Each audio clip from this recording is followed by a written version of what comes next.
In your materials, you say this isn't just about positive environmental impact. It also has the potential to be a major driver of the renewable industry's development.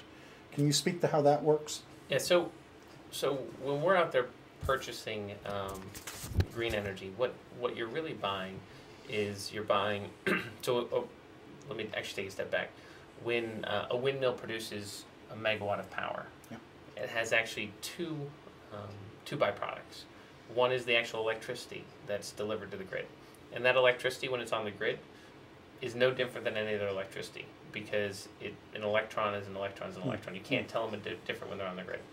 But what it also produces is what's called a renewable energy certificate, which is the validation and actually the renewable attributes of that energy supply. So that renewable energy certificate, which is a federally run program, basically tells you the resource, the date produced, the location, all the inputs that are important that go into sort of our sustainability reports and our reporting to our customers that, hey, we're buying green energy, because that's the attributes that's sort of associated with that power. It's like a certificate of authenticity with a baseball. Absolutely. Yeah. Make sure it's not counterfeit. Yeah. And so this sort of what that really does sort of long term for the market is, as you get more and more people buying renewable energy certificates, it's like any commodity market or any market that you'd be familiar with a product. If your demand goes up, your price goes up. And so when we talk about making long-term environmental change, the more RECs that are purchased, the more prices go up. The more prices go up, the more efficient, or I guess the more cost-effective, or the higher return on investment that the next developer coming down the road saying, gosh, am I going to build a brown plant or windmills?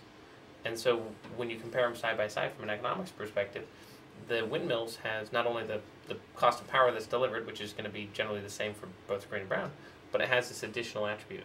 So as you can drive that additional attribute, which is the RECs, from $5 to $10 to $20 because of demand increasing, what that's doing is it's creating a long-term price signal. It's creating a long-term price signal that means you're going to have more and more green energy developed over time, which is really what we want. Because it's attractive for the people who are thinking about building additional green energy and more certain. Correct.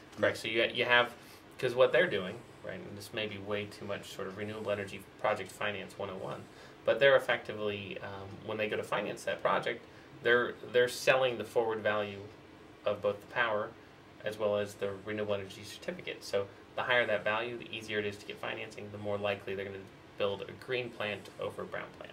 So this will accelerate the availability of green energy over time. The more people who do this, whether it's us or our competitors who raise that bar, It's good for everybody. You're going to have just a greener mix of fuel in the future. Yeah, great. Once concerned